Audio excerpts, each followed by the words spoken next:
This is PopXcast, where science fiction meets pop culture. PopX is not affiliated with, nor endorsed by Lucasfilm, Walt Disney Pictures, Marvel Entertainment, DC Comics, or any other mentioned franchise or brand. The opinions expressed are of each individual, and solely do not reflect PopXcast. Sit back, relax, put on your Ninja Turtle onesie, and warm up your chimichangas. This is PopXcast.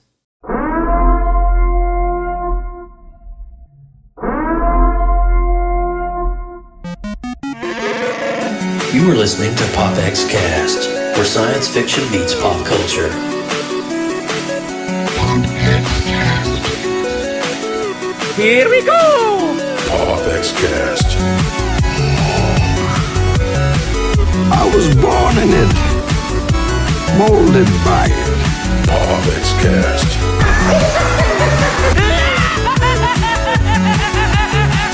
No strings on me. Autobots, transform. Smash!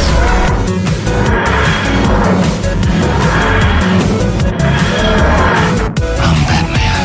By the power of Grayskull. PopXcast. We're doomed. Goal here at Tyrell. More human than human is our motto.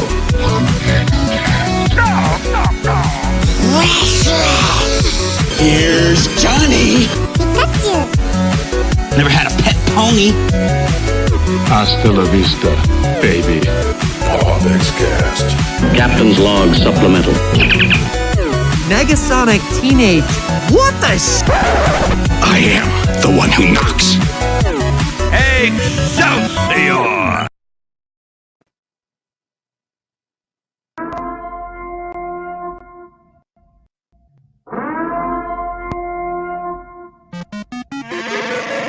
You are listening to PopXcast, where science fiction meets pop culture.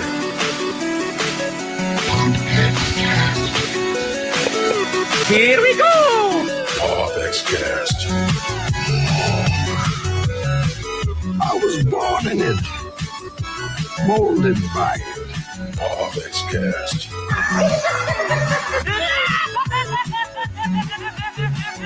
No strings on me. Autobots, transform. Smash!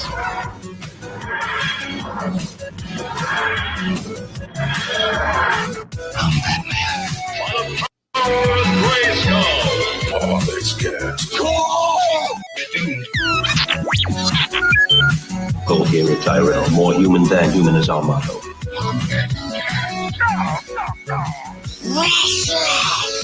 Here's Johnny. Never had a pet pony. Hasta la vista, baby. PopXcast. Captain's log supplemental. Negasonic Teenage. What the I am the one who knocks. Excelsior! Ah, yes. That is our brand new updated theme song. Dan, what did you think about it? It was great. I love all the Star Wars touches, man. Thank you. Oh, man, I did that just for you. You know that, man? I knew you had a place just for me right in that intro music. It was great, man. I got to listen to it exclusively, obviously, beforehand. Yeah. So, yeah, it was wonderful. You know, I love job. you like that, man. I love you like that. So I was like, I was thinking of Red 5 Mom, and I was thinking of yourself and your podcast, the Galactic Roundtable, and I was like, yeah, I got to share some love. I got to throw in just a little more Star Wars love than most of them. So I did that just for you. Thank you. Man, how you been? What's going on in your world? Actually, if you want to, just picked up the old C-3PO comic today because, today's Wednesday, comic book day. Wait, is this the one that explains the red arm? The red arm. It is. Daggone it. It's going to be, I think it's like a 4 or 5 issue series. It's going to be quick, but, because tell you the truth, he's not the most thrilling character. So, well, it is kind of cool though. He got his own. He got his own.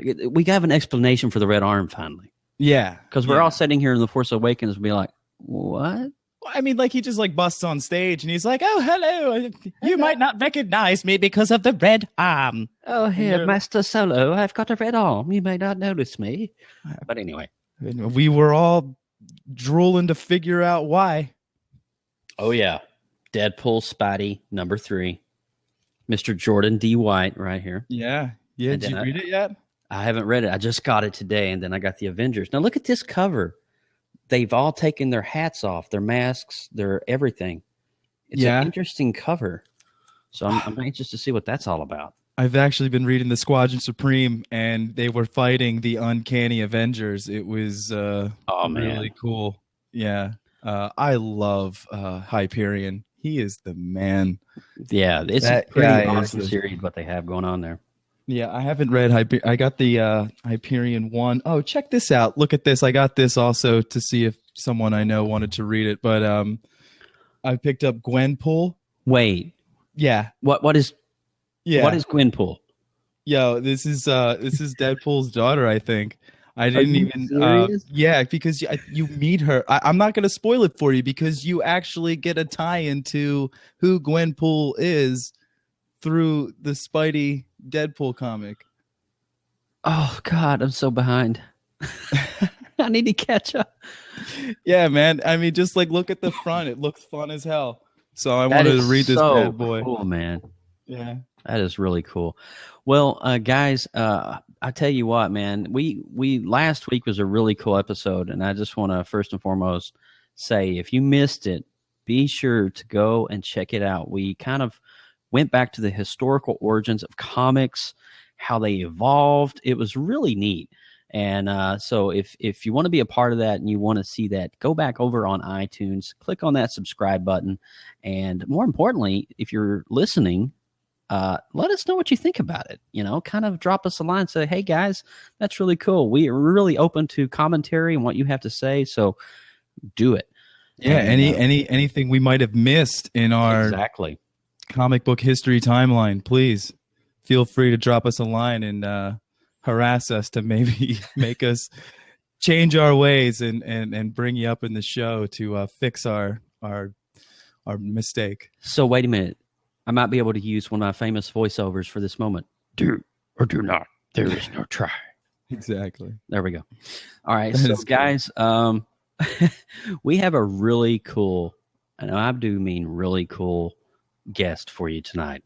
We have Michael French. He's going to be coming on. But first, Michael, before you call, now, this guy, first time on PopX, he gets his own trailer before he comes on camera. Now, this is cool. So we're going to let you guys watch this. You're going to see everything that RetroBlasting is all about. Then Michael French is going to be down here in the seat talking to us live. So check this out.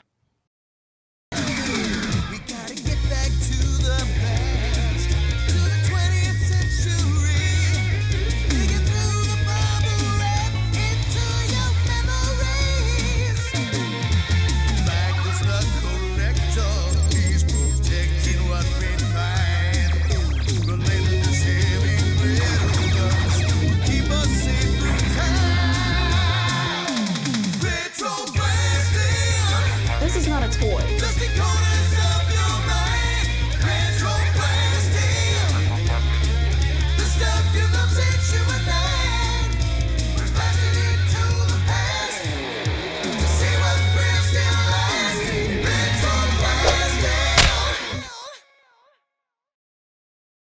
Oh my God, dude. That was so awesome. Michael, call in right now, my friend. I love the end of the Broken Vader. Hey, Mike, what's going on, man? Nice to meet you. How you doing? Good. Mr. French in the house, dude. So, dude, thank you so much, first and foremost, for coming on the show, man. This is really cool. Absolutely. It's really thrilling to be here. Mike, I need to ask you, did you see the Rogue One trailer? Yes. What did you think, man? I did. I know you're a Star Wars fan. You got to be. I like half the stuff I read on your website was all Star Wars stuff. That was like what drew me in. So I wanted to ask you. Star Wars is. Can you see my Return of the Jedi lunchbox? Oh yes, love talking about it. So good stuff. Glorious. I'll be honest with you. I wasn't thrilled with Force Awakens. Yeah. All right. Hey. But when the Rogue One trailer dropped, it was awesome. Awesome. I was so thrilled. I'm really excited about that. Cool, man. Yeah, I was extremely excited as well. Just wanted to get your take on that real quick. Sorry, Jeff. While you're on, no, seriously, while you're on the Rogue One trailer, while we, talking, my favorite part was when they were lowering the dish onto the Death Star. Mm-hmm. I kind of had a moment where goosebumps were coming on. I'm like, oh. I know, and like the Death Star, they looked like little. They were so tiny. They were like these pineapples. They were really small. Dude, it was awesome. It was so awesome. I was just like mind blown. I couldn't. I could. Yeah. Anyway, It was great. I digress. But hey, we got a guest here. Let me ask you a question, Michael. Yeah. What got you interested in toy restoration and cover just a bunch of history of 80s cartoons? What got you into doing all this? Well, the short answer is that I've always been into toys. When I was 9 years old, I took apart my X-Wing fighter for the first time. And I drew a diagram of it. Nice. Anyway, go ahead. Yeah, that's a photo from a few years ago when we were getting the RetroBlasting toys organized. Do you know what that looks like for me, Mike? It looks like Christmas.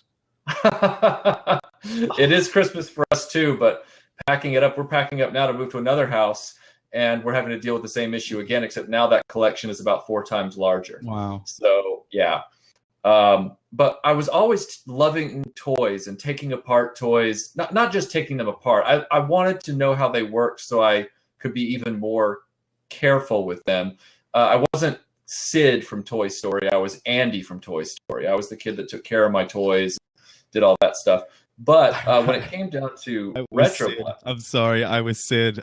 Sid? Yeah, I love to mutant toys.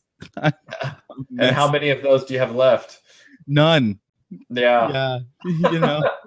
It's the price you pay. The rest of the ones I buy now, though, I'm nice to. I'm nice to those toys. Well, I'm glad we've gotten there. Yeah, a lot of therapy, and we've gotten to that point. I no longer destroy my toys; they stay in the box. It's actually really interesting. When I was growing up, I was that really weird kid that I played with my toys, but at the same time, I treasured my toys. Yeah, that was me. And so I didn't really take them out in the mud or the dirt as a typical redneck kid would do back in Kentucky. I would actually store them really nice and neatly in the closet, and clean them up and dust them off, and yeah. So I was that kid growing up, the OCD kid. And I Sid's backyard was literally we had this sand pile, and there would be legs sticking out of it, guys, blown up. I'm sorry, I'm destroying you right now. No, Michael, you're cringing. Hey, I lived next door to a kid who did that. I played with him every day, but I had to be careful that when he wanted to get into something, we played with his toys, not mine, because he was going to wreck them. One of my earliest memories is he had just bought Hoth Luke Skywalker, and he had the Snow Trooper as well, and his dad had just set the fireplace ashes out in a bucket on the front porch. No. And he thought, it looks. Yeah, he's like, it's like a lunar surface. It's like Hoth, and he pushed both of them down into the ashes. Waited a few seconds, and when he pulled them up, the legs were just melted. And he didn't care. He didn't care. I was beside myself. See, I would probably had shed a tear, even if I was a 5-year-old kid. I would be like, no, Luke. That was me. Beautiful piece of molded plastic. Dirty man. I was brokenhearted about the whole thing. Oh, dude. So and so 80s cartoons. I mean, it was kind of like the big thing growing up. I was born in 79, so obviously that whole era from 82 all the way to 89 was just mind blowing for me. Mm-hmm. Yeah, I was born in 78. We're pretty close then, right? Yep. So what was your favorite? Was it Bask, Transformers, Master of the Universe? As far as toys, my first love will always be Star Wars. But as far as cartoons, I think my favorite love, my biggest love was Voltron. Voltron.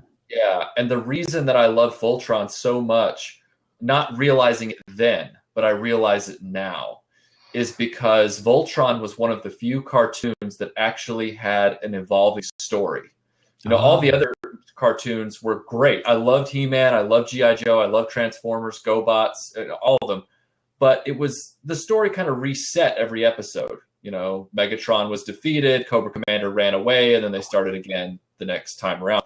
Whereas with Voltron, a pilot gets sent to the hospital planet, then the princess has to take over, then like towards the end of the series, that pilot is found again, and he leads a rebellion. I mean, it was just an evolving plot, and I think that's what kept me so interested in it was as an adult, is because I remember following that story just like I followed the Star Wars trilogy.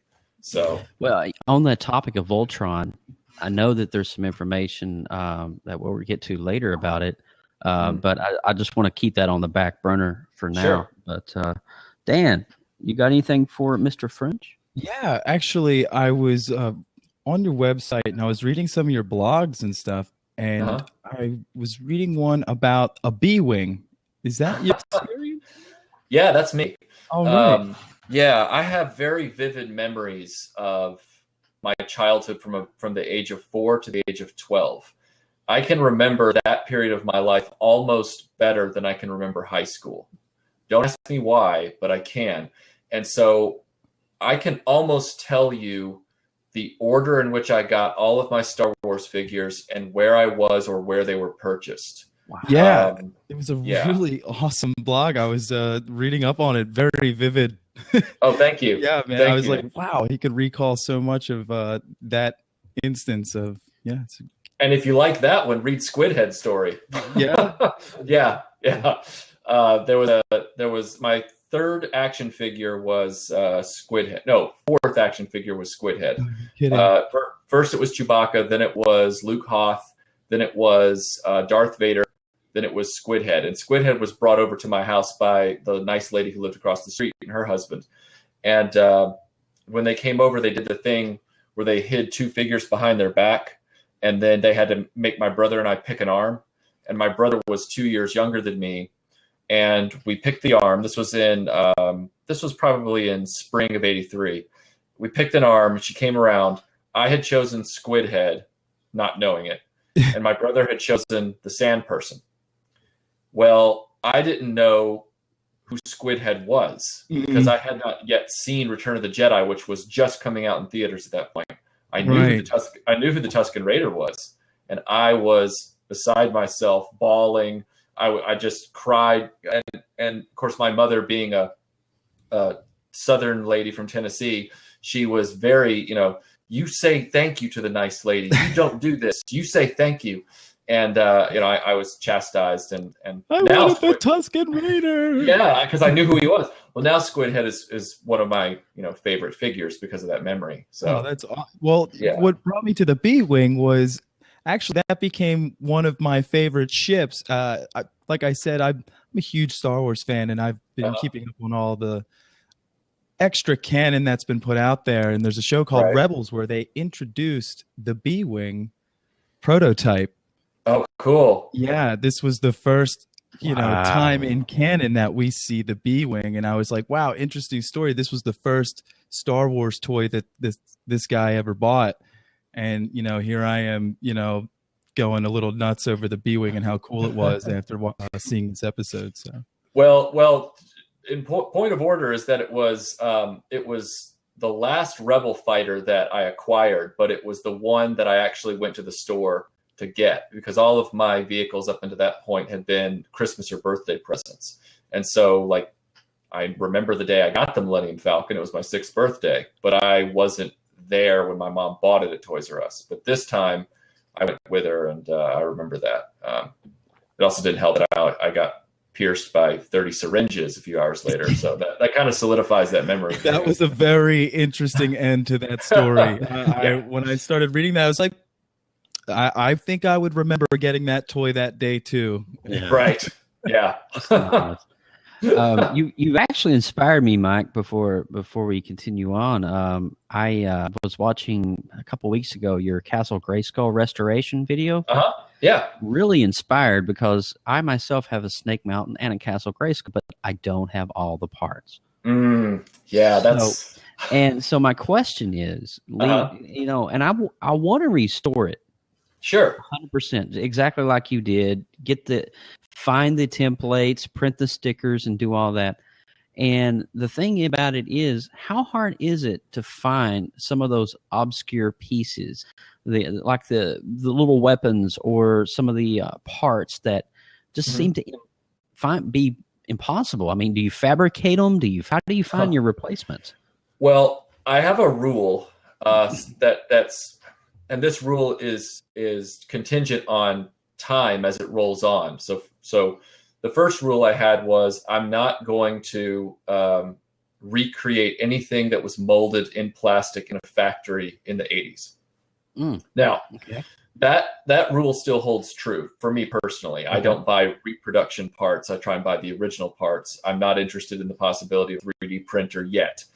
However, I was always on the fence about stickers because even as early as, say, the late 80s, my Millennium Falcon stickers were starting to, flake off. Like you could see them start to dry out. And I kept them all in a Ziploc bag in the Millennium Falcon, even as a kid, because I didn't want to lose any of them.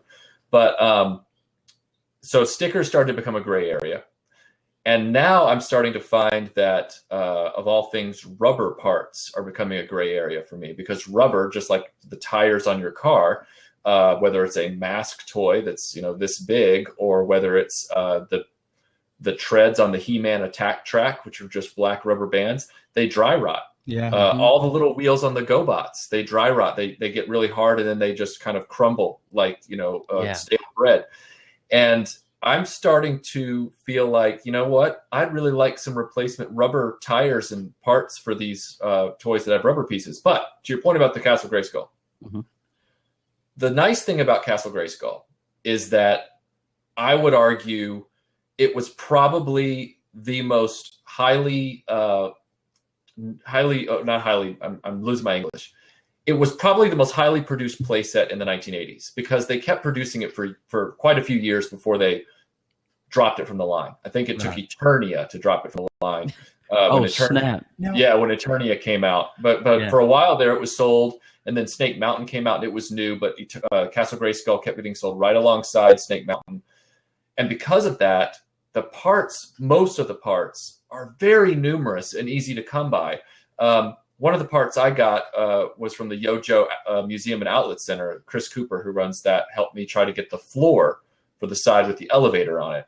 And when he sent it to me for nothing. He just said, "Hey, I've got a floor here. Let me send it to you." It's like, great. So I get the floor, and it's very badly warped. Like clearly it had been in the bottom of a box. I remember that. Yeah. Well, I kept it under the complete works of Tolstoy and Shakespeare for like 6 weeks. It didn't flatten it out. So then I said, well, you know what? These things are only $7 on average on eBay. $7 for another floor.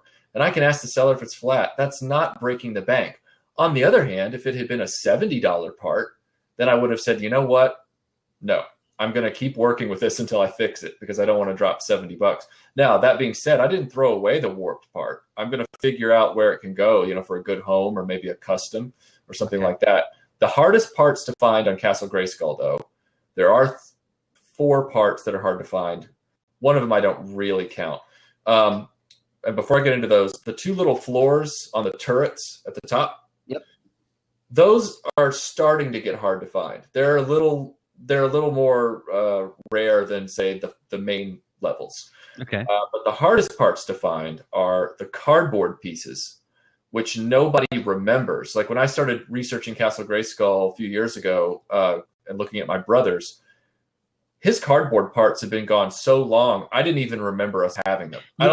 It's funny you say that, and I didn't mean to interrupt, but I remember you going through the video, and you were like, these cardboard pieces, and I'm like, I don't remember that. Yeah. It's like, where'd that come from? I can't remember exactly how the Castle Grayskull, because I had it. It was like a big green. It was almost green looking, and it came apart. It was like held together with Velcro. I think it was on a hinge. It was a hinge. Yeah. It was so long ago. I thought it was Velcro. Yeah. I swear. But anyway, it was so cool, and I just can't believe that there's this market where you can find all of these parts. Like like you must have to go through so many pipelines to get these little, moving parts. Because all right, so Lego, I had an X-Wing, and like you were saying with the rubber, I had a Lego X-Wing. I put it together, and already the wings and the rubber bands are already dry rotted. So it's all that kind of stuff too, gears and stuff. I know a lot of these play sets have tiny little gears that make the turrets move, and it's pretty crazy. How do you get into these little nooks and crannies to find these parts? Who, are they just guys that or do you sometimes it's guys that we know. Sometimes, and you have to kind of cast a wide net when you're searching for parts, and the more obscure the toy, the harder it gets. So like for Castle Grayskull, it's not an obscure toy, so people know what the rare parts are. So I'll have like a search going on eBay, and it'll update me every day. And then I'll have the guys on a He-Man forum, message board, or collectors forum looking out. Then there's a Facebook group for vintage action figures, and I ask around there. And then I just kind of wait for emails to come in, or I also search, Craigslist, and I search Etsy, and, some more places people wouldn't think to look. Are you on He-Man.org? I've been on He-Man.org a few times. Their message board, maybe it's gotten more heavily trafficked lately, but the last time I was there a few years ago, it was kind of a ghost town. Yeah. I didn't find a lot of... it had some steam back in 2004 when the Master of the Universe rebooted, but it's just kind of dead now. Yeah, so. It's crickets.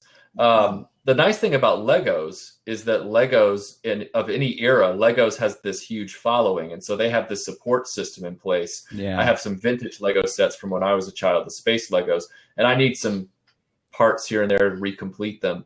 And you can literally buy the parts like you're on Amazon. You just look up the part, you buy them, you put them in your shopping cart from sellers all over the world, and then you PayPal, and then you're done. Yep. He-Man isn't like that. He-Man, you have to look around. And so the cardboard parts are hard to find.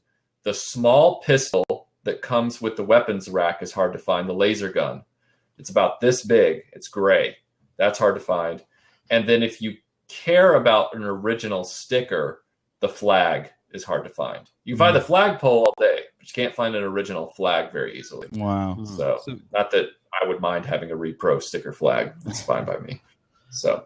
Well, kind of sticking back with Star Wars a little bit, I noticed that you always, on some of your videos, you have the theme to the Broken Vader. Can you explain a little bit of where that came from and what's the premise of the Broken Vader? I did notice that guy when I watched the video before, and then when you did the intro, he was yet again striking back. So let's know about this Vader.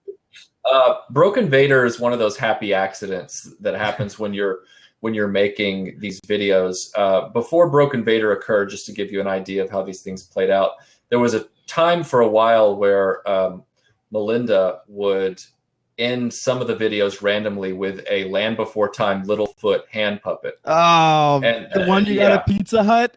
Is it the Pizza Hut one? Yes. Oh my God, that's awesome. So she got into that. Yeah. And that became like a thing.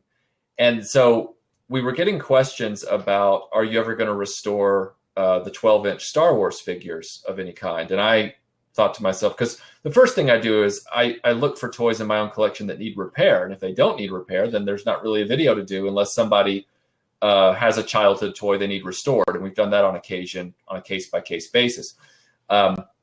So I said, well, I've got this 12-inch Darth Vader, and I've had him since 1990. I found him in a comic shop in Nashville called Collector's World.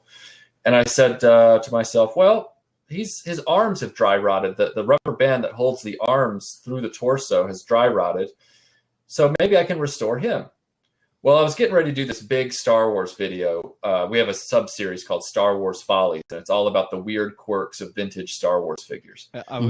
I was watching that. Oh, thank you. Yeah, like the hands, and how just like, they were cutting money on trying to not use as much plastic, and you weren't getting the guns to hold right, and yes, yeah, it was really cool.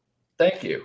We were getting together this larger production on the last 17, which were the last 17 figures in the vintage line that were under the Power of the Force label. And as I was working on that video, I thought, well, I don't know why I thought this, but I said, maybe it'd be funny because we've had Leonard Nimoy in our videos as Spock. We found archival sounds to make Spock talk to me and stuff like that as well. So this was kind of the beginning of those kind of ideas. And I said, well, maybe it'd be funny if the armless Vader comes into a scene, thinks I'm setting up a video to restore him. And I tell him no, and I rebuff him. And I say, no, this is another video that I'm working on. I'll fix you later. And then he gets mad at me, and I ignore him, and I walk off. Then in the next video, I restore the toy like I've restored these other toys. It would be just like the Castle Grayskull video. It would just be me restoring the toy, and then I'll be done. Yeah. So we did this little scene. It was 20 seconds long after it was edited together. I mean, you blink and it's over. Like a Rocky's 80s montage. Yeah, I mean, it was poof. And I thought, okay, that worked out well. It'll be a good laugh, and then we'll do the video. Well, the video came out, and people just fell in love with this grumpy little toy that thought he was the Dark Lord of the Sith. And wanted his arms back. They said, you have to have Broken Vader in more RetroBlasting videos, get him in there. And we thought, well, the audience has spoken. Yeah, the bloopers were great. Your videos are really the blooper video was fun to watch. I like how you guys put yourself out there like that too. So that was really cool. Oh, we appreciate it. We have fun doing those, and it's hard to comb through those bloopers. But yeah, Broken Vader's just kind of taken off, and he's become a force of his own. And he even hosted one of the Star Wars Follies at one point, the Palatoy Death Star, which is a rather rare Star Wars playset. But now there's this debate going on. 50% of our audience doesn't want his arms fixed. 50% of our audience feels sorry for him and they want his arms put back on. So we don't know what we're gonna do. I think it's funny with the arms off, because if you look at his face, he's just pissed. He's like, and I mean, you want Vader to be pissed off, and I just wonder, it's great. Just leave him the way he is. I think. Would you please return my arms? I can't force choke anyone. Luke, this is not right. But I digress. But so Dan, we're moving along here with some of the questions. Man, I tell you what, I look down and it's like 10:30, and I'm like, holy cow, we just talked 30 minutes of geekdom. Yeah. Crazy pants. There's a lot to touch on with this guy. I really enjoyed. It's crazy. I mean, I could literally talk to you like for hours, Mike. You're like right in my bubble there, and it's crazy. Hey, let's do it. But so one question I have for you here is: so you rebuild toys, you go through all of these networks to find all these parts. It's great. You're doing awesome work. You have a great website, awesome videos. The one thing, do you mess around with game consoles at all? Yeah, in the background I do. I've been wanting to do a video for a long time. My first video game console growing up was the Vectrex. I don't know if you remember it. I have never even heard of that, sir. Don't even know. The Vectrex was a competitor to the Atari 2600, the Commodore 64. It was a self-contained unit. So it had a vertical monitor that was built into a casement, and then the controller popped out of the bottom. And what it did was it could accurately reproduce vector graphics. Do you remember games like the original arcade Star Wars? Yeah. Remember the Star Wars arcade game that had the vector graphics? It was laser lines rather than pixels. So Lunar Lander. Wasn't Tron like that as well? There was, I believe, the Light Cycles one might have been. There was a Star Trek simulator game in the arcade that was vector graphics. Holy cow. What the Vectrex could do, it could simulate all that perfectly, but only with white light. It couldn't do the colors. So what you got with every cartridge was you got a clip-on tinted piece of plastic that clipped over the screen to simulate the colors. And then you would play these awesome games. That was my first console. Then, of course, like everybody, I ascended to the Nintendo. and then the Super Nintendo with the Game Boy in there somewhere. Yeah. And then after that, it was, I think I got the N64. I played someone else's PlayStation. I got an Xbox briefly to review an Indiana Jones game when I was writing for an Indiana Jones website. Now I have a PlayStation 4 only because Melinda got me one this past Christmas. Because she said, I'm sorry, I was just watching Temple of Doom no more than an hour ago. So oh, really? This is great. Yeah. Indiana Jones fan too. Man after my own heart. Sorry. Oh, yeah. Continue. No. I actually, I hold a dubious record. At one point in my pop culture career, I was the only person to be a staff writer on every major Indiana Jones website at the same time. That's great. So I was the staff member of IndieGear.com. I was a staff writer of TheRaider.net. I was a staff writer of IndieWeb.com, and then under a pseudonym, Huntley Haverstock, I was writing for the Indie Experience. Huntley Haverstock? It's a reference. It's a reference to a Hitchcock movie, Foreign Correspondent. Yeah. That's awesome. So, I'm a huge Indiana Jones fan. With all these systems, though, you've dabbled in too. Have you did you restored any of them yourself? And I took my NES, I took it apart. Mm-hmm. I cleaned it up with some things, and it's actually now I don't have to mess around with the cartridge anymore. And so it sounds like you're that kind of guy. I was just curious.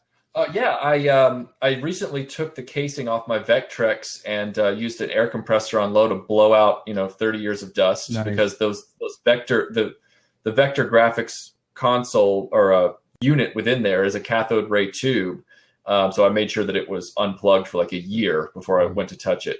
But, you don't want that thing to go bad because it's an obscure console. It's not like a Nintendo. If it goes bad, it's going to be very difficult to find another one or get parts for it. The Nintendo, knock on wood, is still going strong, except for a yellow casing. My Nintendo is still good as it ever was. My Super Nintendo died in the late 90s, and I had to toss it because the Mode 7 capability died. And so when I put in Super Star Wars, the land speeder level was just a big beige square, and I couldn't go anywhere. Wasn't I, feeling the force on that one. I actually, you would be proud of me, Michael, on this one. I have an Atari 2600. Nice. And I did my research before I cracked the case open, but there's this really great how-to guide that I found online, and I don't even know if I can find it now. But I did this a couple of years ago. You take the actual board out, and you just have the plastic shell. Mm-hmm. So you separate the electronic components from the shell. You soak the shell in kind of like a vinegar resin to kind of get all the grease and the mildew and the grime. And then you take a toothbrush between the cracks, and you get all that crap out of there. Right. Then you take some debronzer, and you put the debronzer on the connectors of the actual board itself to get all the rust, the corrosion off of that. Yeah.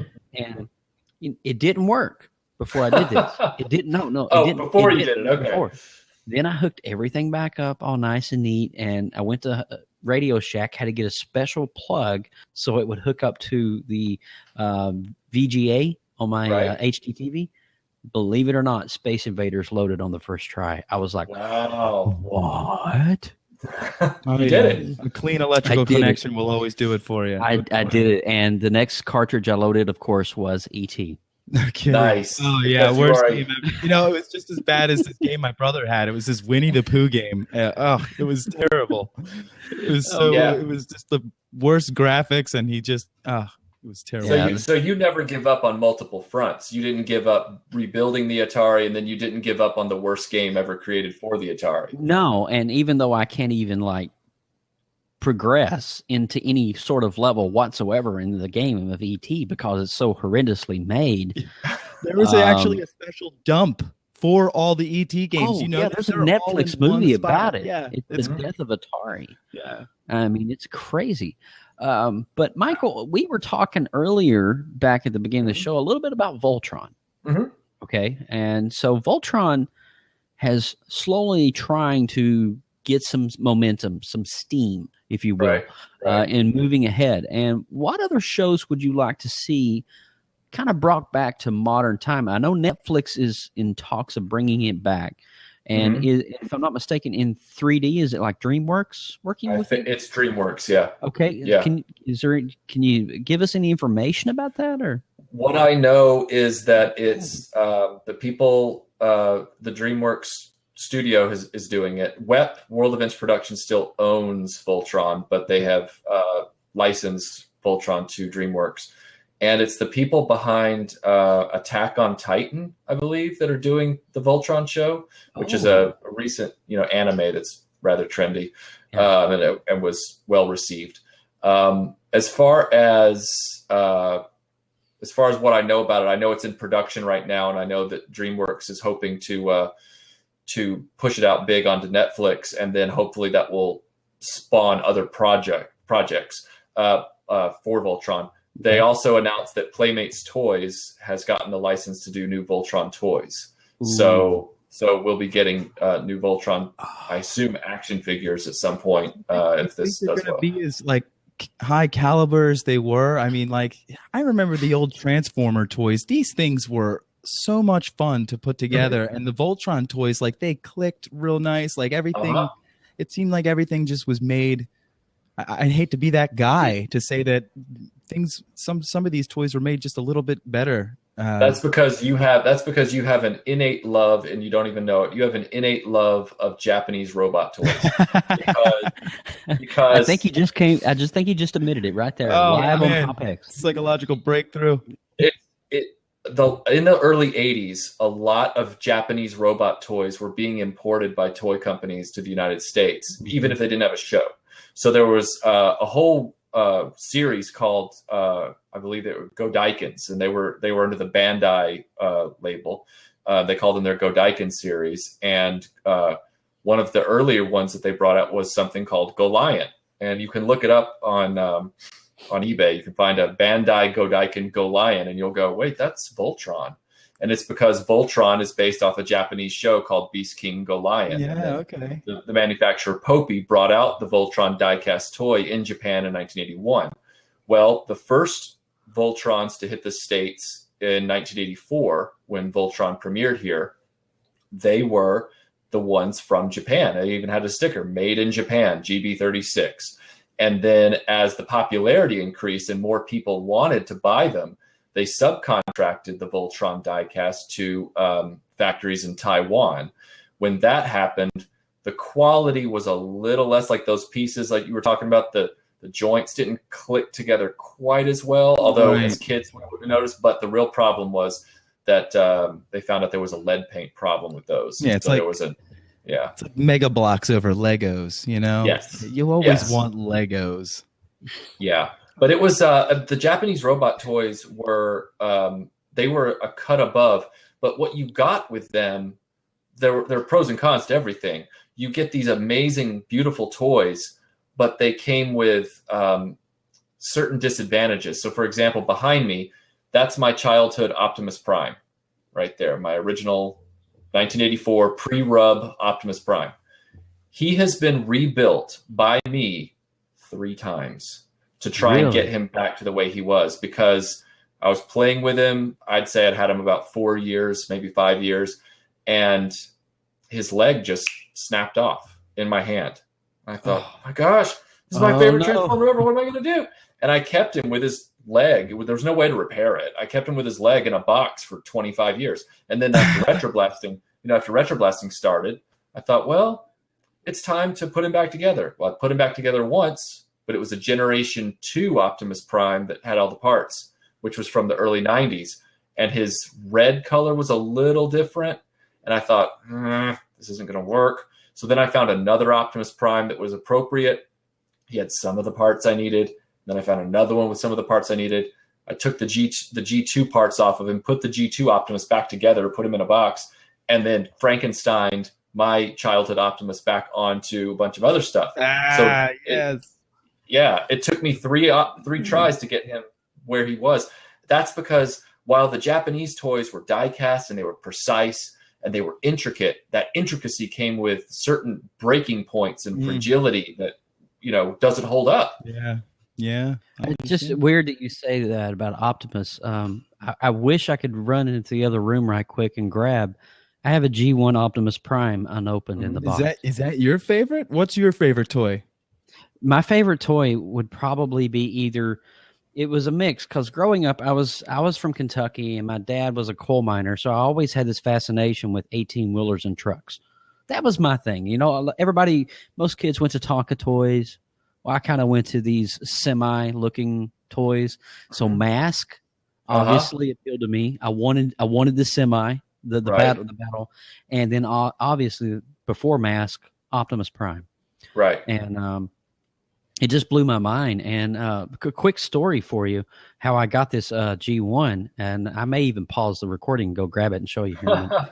I may do that afterwards, but it's really cool because my dad at the time worked for Sears and Roebuck in 1984, 85. Wow. And this is before he started working in the coal mines in Kentucky. And we're actually getting down into Appalachia here. And excuse me. And he ordered one Christmas for me an Optimus Prime. Okay. And something had happened in the shipment and it never arrived. Okay. It never came 3, 4, or 5 weeks later and he never got it. It was like literally 2 weeks before Christmas. And this was my big gift for the year. 1984, Dad wanted me to have the Optimus Prime.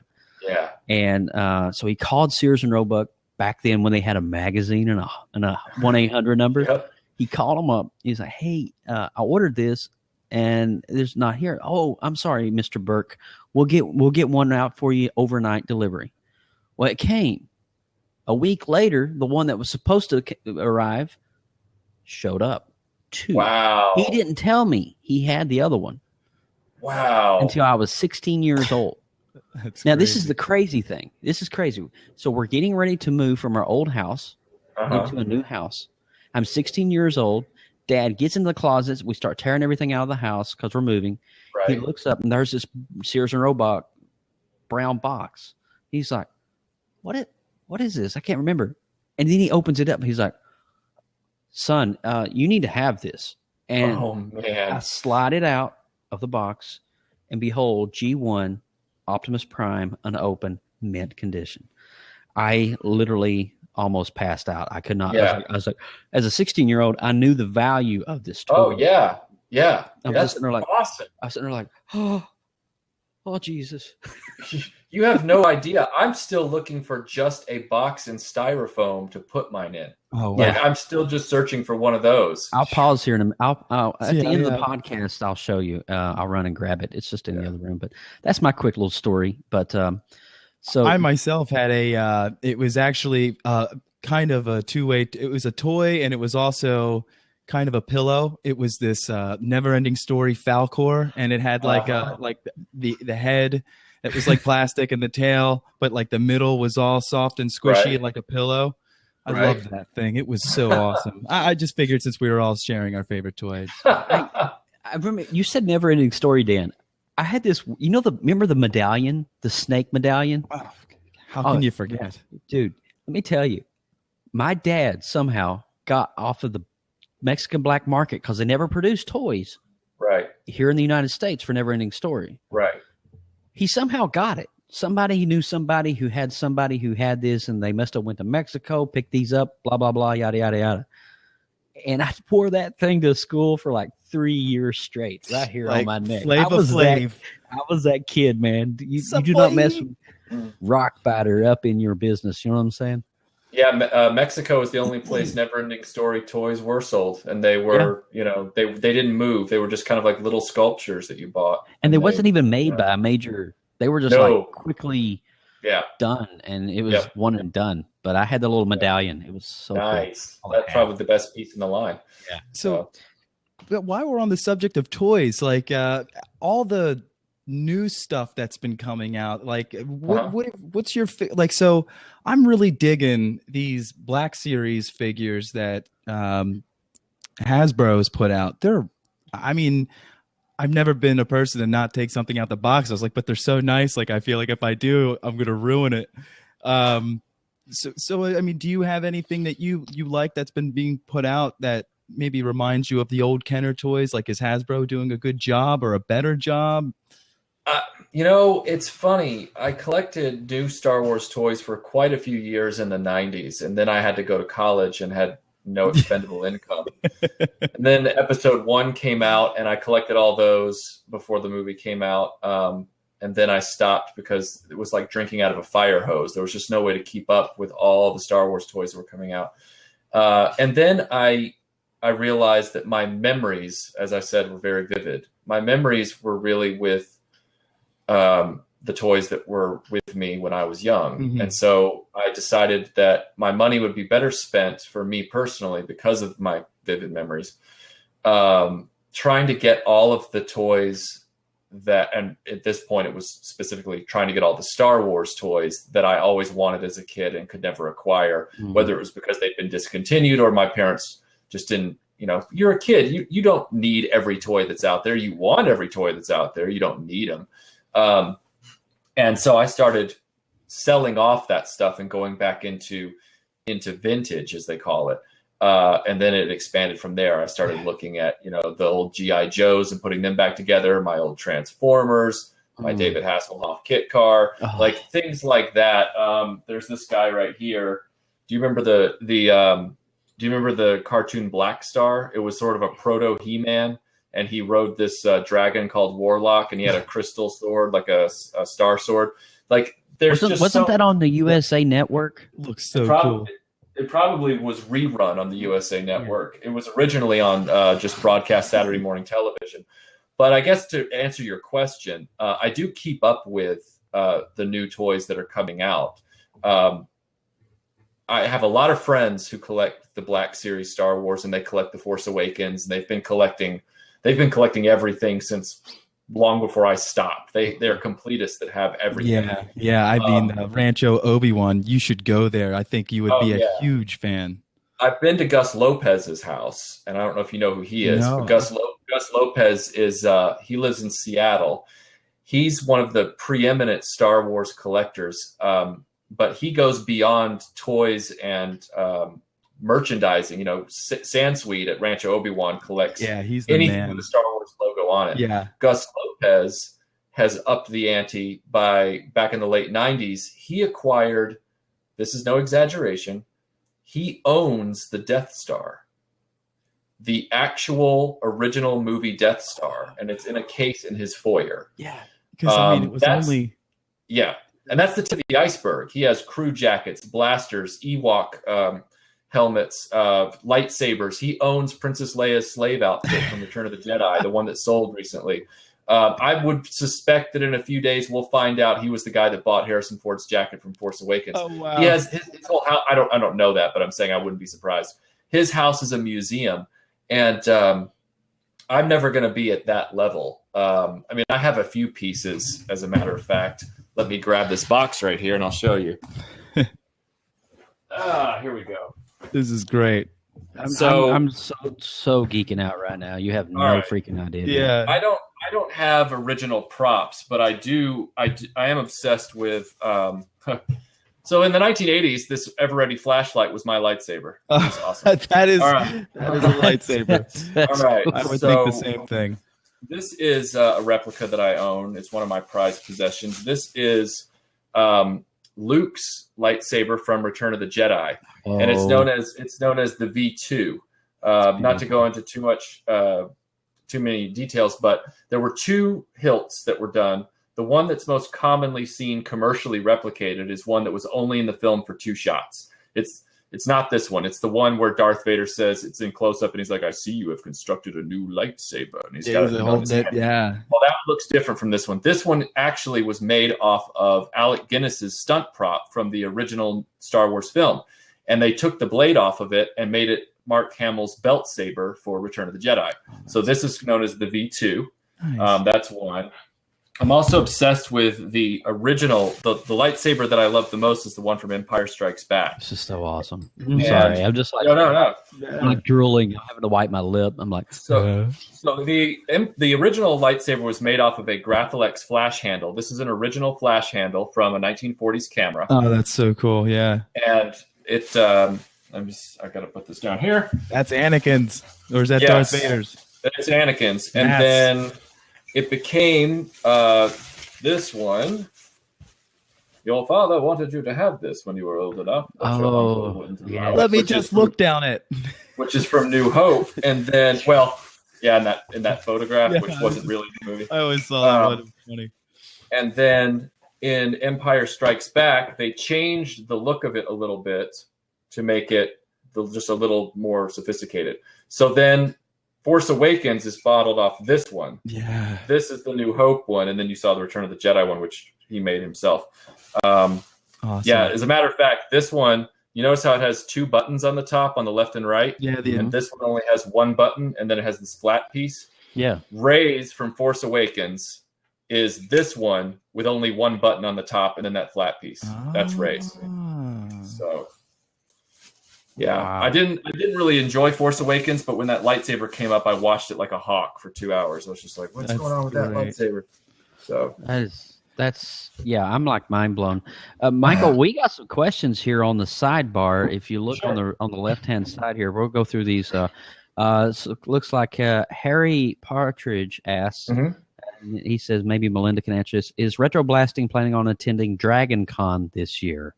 Yes, we've attended Dragon Con for quite a few years. Before RetroBlasting existed, we were costumers. We did, not surprisingly, we did Bespin Han Solo and Bespin Escape Princess Leia as a couple. She did Tomb Raider, and I did Venkman from Ghostbusters. We've done quite a few things at Dragon Con. And now, as RetroBlasting, we are presenters on the American Sci-Fi Classics track, and we've done that for 2 years. We've done multiple presentations, and we're going to be doing presentations again this year. We're also trying to get the attention of the Star Wars track at Dragon Con, because we have some ideas for some presentations to do there. And if anyone's interested in seeing our previous presentations, we videotape them and put them on our web channel. So they're all there under the Dragon Con playlist. Just to kind of tag on a Harry Partridge's question, you guys ever plan on coming down to MegaCon here in Orlando? I would love to do that. My biggest regret is that in 2010, that was before RetroBlasting existed, I didn't come down to Orlando for the Empire Strikes Back Celebration 5. That's it. That is a regret of mine. However, if MegaCon, when is that every year? It's May. It's coming up in end of May, I think. Okay. Well, this year we're actually in the middle of moving, so it might not be this year, but I'd be happy to find out about it in advance next year. That'd be great, because the thing that drives us is if we can present, because a lot of times we'll contact a convention and they'll say, yeah, we can get you a table. And we go, well, we're kind of a video channel. A table doesn't really, there's nothing for us to do at a table. We sit there and people just walk by and go, who are they? So if we can get a presentation from like the organizers, they say, oh yeah, you'll talk about Karate Kid, or you'll talk about whatever. We'll pitch them ideas. Then we think it's worth it, and we'll go do it. We've gone out to Seattle for Emerald City Comic Con. We've done Wizard World St. Louis. We've done some smaller conventions like Pensacon, but we also do Dragon Con every year. That's awesome. Go ahead, Dan. I was just gonna say, I mean, like, he could just get into his DeLorean, punch it to 88, and you could make it to any con you want at the same time, all the time. Oh, I wish that were so. So how is it? I mean, we'll get to these questions in a minute. How is it owning a DeLorean? I gotta ask. It's as awesome as you can imagine. I mean, look at that. Is that Twin Pines Mall? I wish it was. It's a mall it's still trapped in the 80s. Tree farm. It's over here. I had to get in front of a JCPenney and do that. That was actually the night of the anniversary for the 25th. So that was October 26th. 1:18 a.m. in front of a 80s JCPenney, and I got a VW microbus to chase me around the parking lot at the right time. Yeah, that's awesome. That's so cool, dude. So many of, owning a DeLorean, it's always an adventure. You have to be fearless about working on the car yourself because it's just simpler. A lot of people that you give it to, the parts that make up the drivetrain of the car are not uncommon, but people think DeLorean and then they get scared and they don't want to work on it. Anyway, the thing about the DeLorean is, like you guys probably, it was my favorite car aside from the Lamborghini Countach. It was my favorite car, but I didn't know it was real Like I saw the movie as a kid, and I kind of got the impression it was real, but then I didn't think about it. I thought it was like an X-wing or something else, where it was a movie car. Yeah. And then a few years later, like 87 or 88, I'm walking out of a Boy Scout meeting at night. It was like October, and my dad was still inside talking to the Scoutmaster about some upcoming camporee. And I walk outside, and in the parking lot of the church, there is this car. And it didn't have all the time travel stuff on it. It was just this silver car. And I kept looking at it, and I was like, I know that car. What is this car? It's so cool. And then my dad's like, come on, son, we got to go. And right as he said that, I thought, time to go back in It's Back to the Future. It's Back to the Future. No, Dad, I got to look at the car. And I never saw it again. And DeLoreans aren't seen very often. I said, one day I will own one of those. Oh, my God. And then in 2009, I had finally gotten my first, good job. And I squirreled away some money. And I found this car online. I wasn't planning to buy it. I was actually still buying, you'll appreciate this, I was still rebuying or buying all of my vintage Star Wars toys. I was still collecting those on eBay. And this car came up on Hemmings, and it was beautiful. And it had 2,300 original miles. It was on its second owner. It was in Connecticut. And I couldn't even afford to have it sent back. So I talked to the guy, and the guy was like, yeah, I'm selling it for somebody. He said, I've never had one of these in my showroom. He said, but I can promise you this is the best one that I've ever seen. It's probably the only one I'll ever have in my showroom. And I said, good enough. I bought it without ever having flown up to see it. Didn't even know if I could fit in it. And then I drove it home. I flew up on a one-way ticket, and I drove it home. And, Melinda will tell you, it is the best, and it can be really a big headache when it's down and you're trying to work on it. I just got it back on the road after 2.5 years on blocks because of a fuel pressure problem. But you will never have more fun than riding in that car, not because of the car itself, but because of everybody else around you as you drive by. Like this is bystander DeLorean face. Oh my God. Yeah, like that's what they do everywhere. Yeah. It is pretty cool. So, I love the car. How far are you away from Atlanta, dude? Me? Oh, I live north of Atlanta. Okay. So I'm probably Marietta? I don't know. Yeah, 30, 40 minutes outside of Atlanta. Yeah, something like that. Maybe less without traffic. I'll be in Atlanta in the end of May, so I was just like, oh, okay. I never drove in a DeLorean before. Oh, all right. Well, that's fine. Someone wants to ride. Yeah, you know what's more fun than riding is driving. finding a place to park, popping the doors, getting a coffee, and just sitting there and waiting for the hijinks to ensue. It's those doors. Just go to a Starbucks. The doors. Open the door and kick back and relax. Oh yeah, that's what I do. So we'll try to wrap up some of these questions here right quick, and then we're going to wrap up. Man, this has been crazy. This hour has flown. Does RetroBlasting headquarters have, when you plan to move, will you have room to display the complete collection? Yes, we will. We have to finish the basement first. Okay. Once we finish that basement, might be my goal is to have that done by my 40th birthday, which is 2 years and a few months from now. Okay. But once that's done, then I'll have room to display the whole thing, and I'll do a video about it. That's awesome. For sure. Yeah. That's awesome. And that was from Timothy P. Ward. And the next one is from Ari Noir. What's the most expensive toy that you have, your prize collection? The DeLorean. Yeah. That's the most expensive toy I have. Yeah. Yeah, I would say that. And then Harry Partridge asked one more. I'm curious to know what Michael thinks about the style of the new animated shows, the aesthetic, and more than the content. Does he prefer the hand-drawn 80s animation as opposed to the new digital animation? Nostalgia is a beast, and I do like the hand-drawn style of the past. Certain cartoons they're shockingly good. Even the syndicated ones. Galaxy Rangers has some beautiful animation. Bionic 6 has some beautiful animation.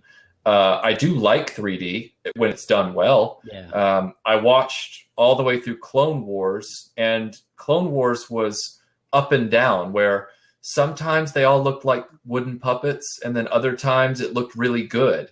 Rebels has a softer look to it. Mm-hmm. and I'm talking TV animation. I'm not talking feature. Right. But I think overall I prefer 2D. I was actually thinking about that the other night when I was watching some Bionic 6, because I'm developing a Bionic 6 feature right now. That's awesome. And I'm going back through the show a second time, and the animation was so good. The show is, but the animation itself is really good. And I kept thinking to myself, this is really art. I mean, the way they do this in on cells, 2-dimension with the painted backgrounds. I said, and it's a lost art. It is. And it's a shame, because it's really, I don't want to say sublime, but there's something about being aware of how they put it together as you're watching it. It's like, it's all Frame complex. by frame. Yeah. And you're talking about, that was a really great question, by the way, Partridge. Thank you for asking that. And have you ever seen the vintage Superman 1940s animation? Yeah, I have it over there on the DVD. It looks like an oil painting in movement. Yeah, it does. It's It the really most does. intricate animation and fluidity I have ever seen in any. Oh yeah. If you guys want to see true animation, and I think the vintage Superman series is probably one of the best ones ever constructed. It was beautiful to watch. Speaking of cartoons, I don't know if you can see this as I spin the camera around. This is. Can you see that shelf? I can. Okay. yeah. So we're packing up. I see Masters of the Universe. We're packing up to move, but Are those some EU books? no, but I have those in the other room. So this is our sort of our archive of cartoons, and we have it's always forever growing.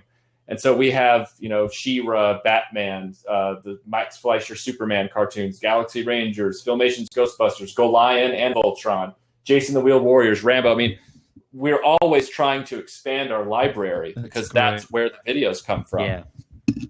Yeah, That's amazing. awesome, man. That's so I saw cool. some definite love from Masters of the Universe in there, but I tell you, man, my gosh, this has been such a great podcast. And Michael, I thank you guys so much. Michael, Sure. How can people reach out and find you on the interwebs? Yeah, you can find us at RetroBlasting.com.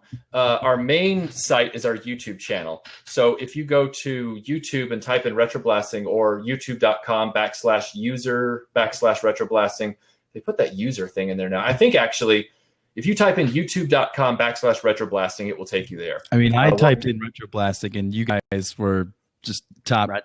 That's top good search. to know. Yeah. That's good to know. And you can also find us on Twitter. You can find us on Instagram. And we have a very active Facebook page, all under RetroBlasting. At RetroBlasting. Awesome, man. And we want to also give a hats off to Melinda, who is joining us on the sidebar in the chat room. I guess, would you say your sidekick, your counterpart, your Actually, Robin Melinda... Batman? I'm sorry. No, actually, Melinda created RetroBlasting. Really? Yeah, Melinda saw me getting frustrated on YouTube back in 2012 trying to find a good video about Voltron toys. And all the videos we saw were either, vlogs or hands in the camera or they just weren't. And she said, "Don't you have that toy in the display case over there?" And I said, "Yes." And she said, "Isn't that the one from when you were a kid?" I said, "Yeah." She goes, "You've got all the pieces." I said, I know. She said, "You could do a video better than this. You went to film school." I said, "You're right." So I started making the videos I wanted to see, the kind of toy videos I wanted to see, because they weren't on YouTube. It's kind of funny that you say that, because my wife was the inspiration for me making PopX. See? She's like, "Why don't you love comic books and you did podcasts before. Why don't you do a comic book podcast?" I'm like, I never thought about that. Right. Yeah. The best kind of companion makes you want to be a better person. I'm telling you, man. That's so awesome. Well, Michael, it has That's been the a truth. true honor, man. Thank you so much for just spending this whole hour with us, Sure. diving in. I mean, I have had visions of the 80s and vintage and retro tonight.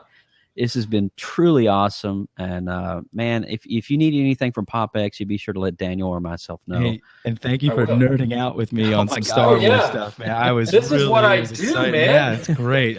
Your website again was so awesome. It had Yeah. some really cool videos, and you guys are doing something awesome. So Yeah, we may have you guys. Cool. Yeah, actually, that's a really cool Tekken guy. We may actually have you on, like we get down to like episode 25 or 30, we may have you come back and, maybe talk to us again about some stuff you're doing. So, Sure, that'd be great. Just say the word. You got it, man. Thank you so much for the invitation, by the way. This has been a lot of fun. Well, it's actually the guy running the window over here, Mr. Michael Ippolito, who lives up in Atlanta. He's the man who got in touch with you guys and got in touch with me. And I'm like, I need to know about this guy. I need to know about him. What is he doing? Him and Melinda. But all right, so man. Well, we will see you on the internet. Thank you so much for joining us. You rock, dude. See you, Mike. Thanks. Appreciate it. Truly awesome there tonight from Michael French. Oh my gosh, dude. Was that not like I just want to like go and grab all my old toys and start playing.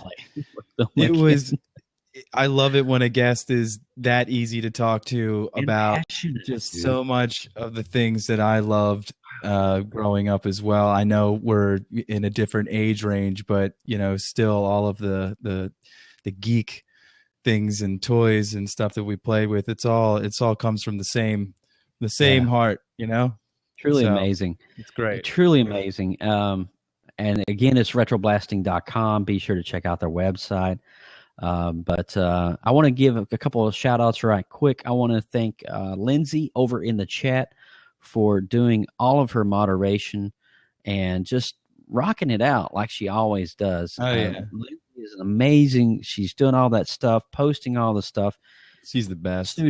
Super trooper is what she is, badges. And then Mr. Mike Ippolito over here running the PopX account. Let's give it up for him. Right here. Look, pictures were on point again, Mike, as always. Yeah, look at that. Let's do the what is love? Baby, don't hurt me no more. All right, anyway.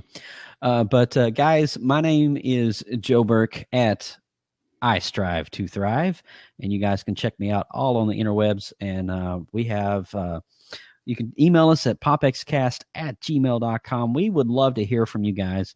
And also, for future shows, always check out our official website and Twitter and Instagram and Facebook at PopXcast. Dan, how can they get in touch with you? Oh, well, I am at Stay on Target 42. You can find me here Wednesday nights, PopXcast. We do have a schedule change coming up in the near future, but we'll let you know about that when we'll cross that bridge when we get to it. Also, you can find me on Dan and Pete's Good Time Hour and TGR Star Wars Hour. So that's where you can find me. I'm just using the old vocal cords. There you go, man. Using the talent that you have to get your voice out there. I love it. Next week, guys, we are going to have a really cool show. I want you to, I think Lindsay's going to drop the link for us if you guys want to subscribe to it. But next week, we will be talking about the rise of feminine figures in pop culture. Oh, yeah. It's going to be cool. And this is actually Dan's brainchild right here. So we're going to be talking about it. I'm going to pull out some comic books from the new Marvel reboot. We got the female Wolverine. We got the female Thor now. Got a Gwenpool. What's that all about? So we're going to dive into this whole world next week. It's going to be awesome. So girl power next week. Right, Dan? Oh, yeah. It's going to be a good one. We're going to have some guests coming on talking about their experience, the change that they have seen in the toy industry, which would have been, could have been nice if Michael wants to join in the chat at one point to maybe see if he's noticed a change. But just seeing how toys and all of these new ways that they're trying to just bring everybody in and not just make this a boys club. Everybody needs to enjoy this. We live as much. We live in a non-gender gap now where everybody can be a nerd and be themselves. Exactly. And I think that's truly awesome.